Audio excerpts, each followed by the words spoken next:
I signed my name for the last time as Mrs. Victoria Hartley, and something inside me shattered. 7 years of marriage ended with a pen stroke.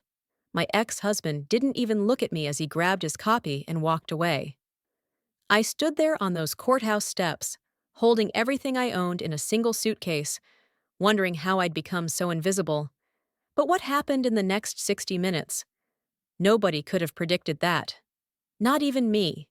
The October wind cut through my thin jacket as I sat on that bench across from the courthouse. I couldn't go back to our apartment.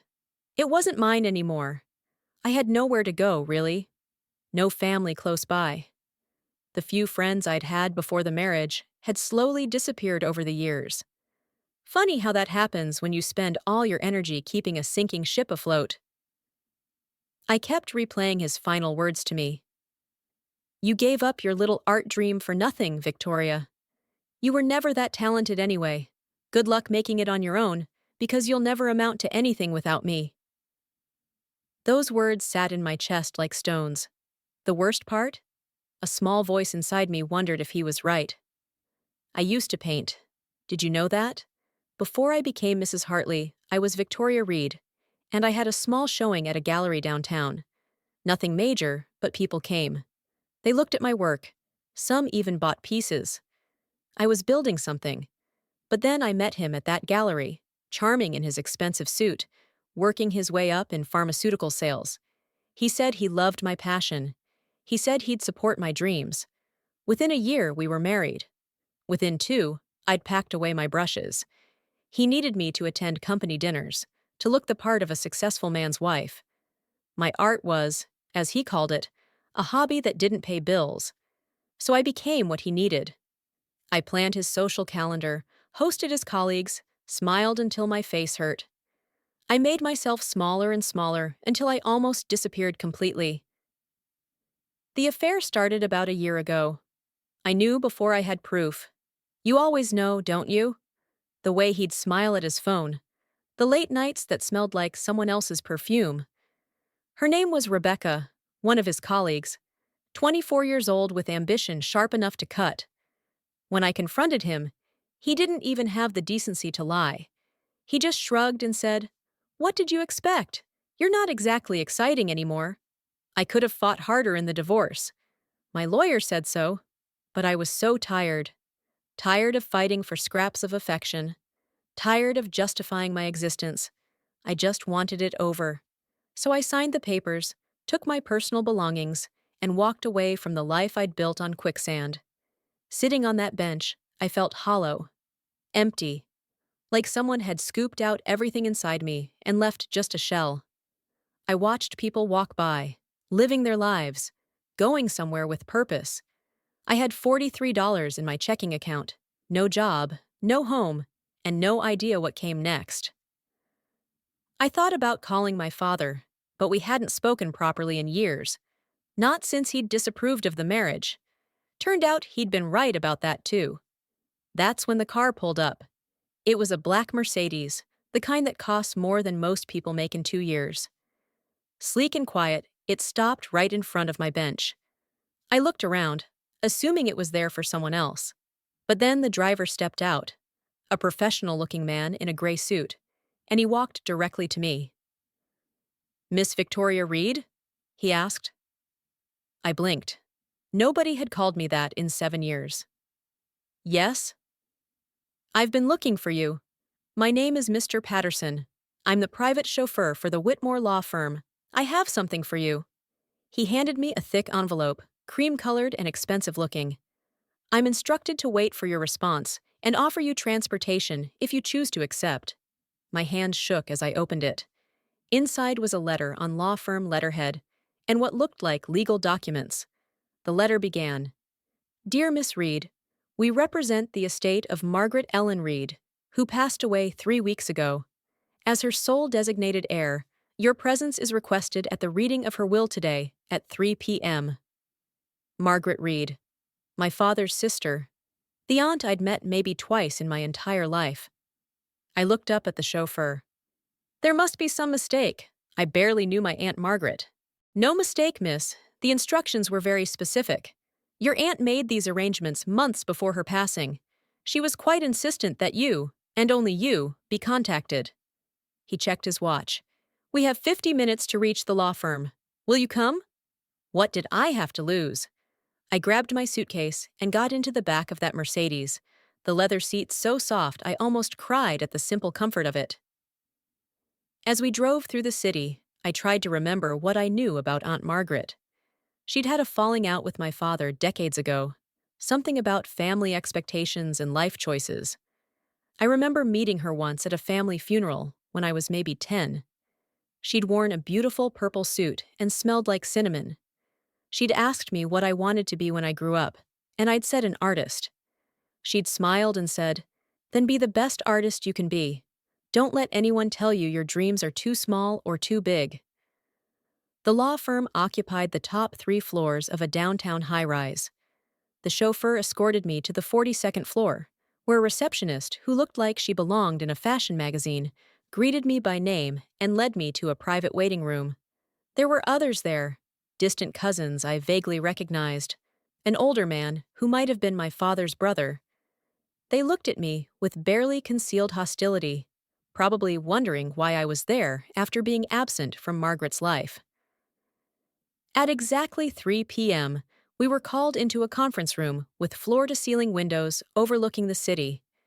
Behind a massive desk sat 2 lawyers, a man and a woman, both carrying that particular air of people who dealt in serious money. The lead attorney, Mrs. Chen, asked us to sit. "Thank you all for coming," she began. "Margaret Reed was a remarkable woman, and she was very specific about her final wishes. I'll read the relevant portions of her will." She went through the basics first. Small bequests to charities, $20,000 to a cousin, $50,000 to another distant relative, personal items distributed among family members. Each person perked up when their name was mentioned, then deflated when they heard the modest amounts. Then Mrs. Chen looked directly at me. "To my niece, Victoria Ellen Reed, I leave the entirety of my business holdings, properties, and remaining assets. This includes Reed and Company bakeries, all associated brands, real estate, investments, and operational capital. I do this not out of obligation, but out of recognition. Victoria, I watched you from afar. I followed your art shows online.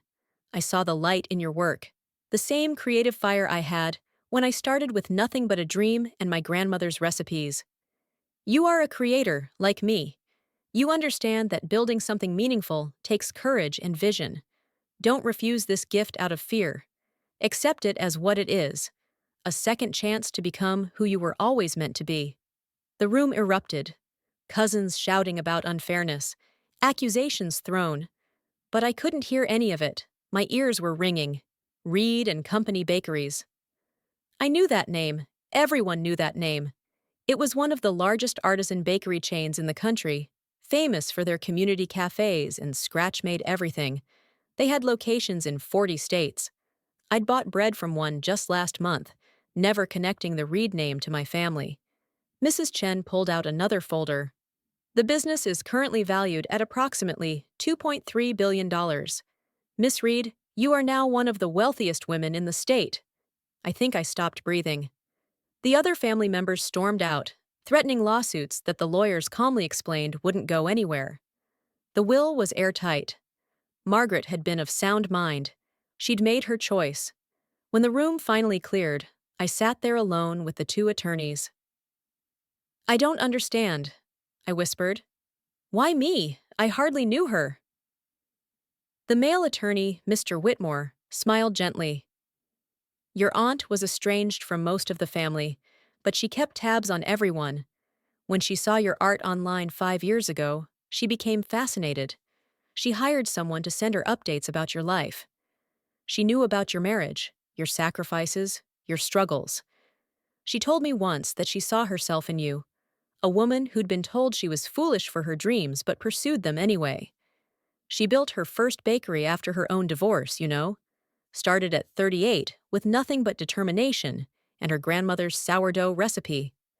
She wanted to give you what she never had, a foundation to build from. I left that office 3 hours later with more paperwork than I could carry, keys to properties I didn't know existed, and an appointment to meet the executive team the following Monday. The chauffeur drove me to a hotel, one I now apparently owned, and checked me into a suite bigger than the apartment I'd just lost. I stood in that suite, surrounded by luxury I'd never experienced, and I cried. Not tears of joy exactly, more like tears of overwhelm, of grief for the woman I'd been that morning, of terror at what came next, of gratitude for an aunt who'd believed in me when I'd stopped believing in myself. I thought about my ex-husband's words on those courthouse steps. "You'll never amount to anything without me." I pulled out my phone and looked at my reflection in the black screen.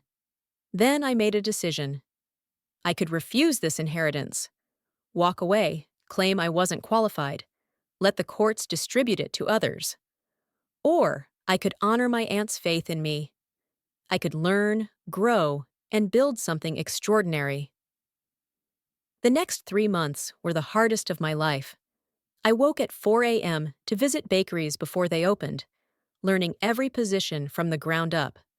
I spent days with the executive team, absorbing everything about supply chains, franchising, quality control, and corporate culture. I reviewed financial statements until the numbers swam. I made mistakes. God, did I make mistakes. But I also learned. And somewhere in that learning, I found myself again. The part of me that used to dream, that used to create, started waking up. I realized that running a business like this wasn't so different from creating art. Both required vision. Both required understanding what people needed before they knew they needed it. Both required courage to try something new. I started implementing changes, small at first, then bigger. I redesigned our bakery spaces to include community art galleries, giving local artists free exhibition space. I launched a program funding culinary and art education for underprivileged kids. I brought my aesthetic sense to our branding, our store designs, our product presentations, and people responded. Sales increased. Our brand became synonymous not just with great bread, but with community and creativity. 6 months after inheriting the business, I was featured in a major business magazine. The article was about unconventional CEOs transforming legacy companies. They photographed me in one of our bakeries, surrounded by art and bread, talking about the intersection of commerce and creativity. That's when he showed up. I was in my office on a Thursday afternoon when my assistant buzzed me. Miss Reed, there's a Mr. Hartley here to see you. He doesn't have an appointment, but says it's urgent." My stomach dropped. But I'd learned a few things about power in the past 6 months. "Send him in." He walked into my office, and I saw him clearly for the first time in years. Not through the lens of love or obligation, but as he actually was. Smaller than I remembered. His charm had a desperate edge now. He carried a magazine, the one with my face on the cover. "Victoria, you look amazing. Success suits you." He smiled.